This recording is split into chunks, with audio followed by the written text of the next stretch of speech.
Peristiwa berdarah kembali terjadi di kota Palembang.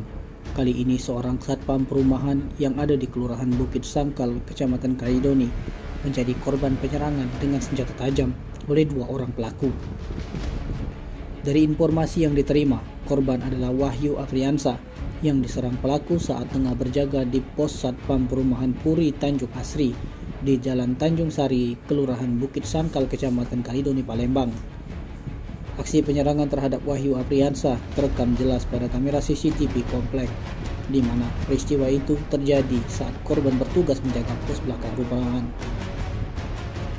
Di mana dalam rekaman CCTV berdurasi 17 detik yang diterima, aksi penyerangan melibatkan dua orang tak dikenal yang datang menghampiri pos jaga korban. Terlihat dengan jelas kedua korban datang dengan mengendarai sepeda motor metik warna putih hitam, di mana pengendara dari motor metik tersebut yang mengenakan baju kaos warna hitam turun lalu masuk ke pos jaga melakukan penyerangan terhadap korban yang saat kejadian mengenakan baju berwarna putih.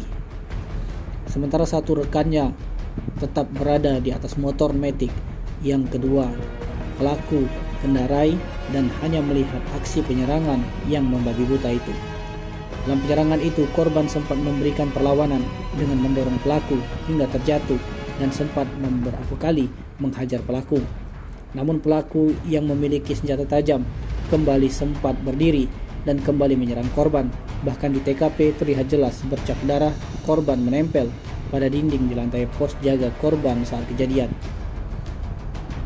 Kapolsek Kaidoni, Palembang, AKP Ayu Tiara Oktadita, mengatakan menurutnya pasca kejadian korban langsung dilarikan ke rumah sakit Pusri untuk mendapatkan pertolongan. Korban mendapat luka bacok di tangan kiri dan kepala. Lebih lanjut, AKP Ayu tidak merinci motif dari penyerangan terhadap satpam perumahan tersebut. Tim Liputan Sumsel ABTV melaporkan.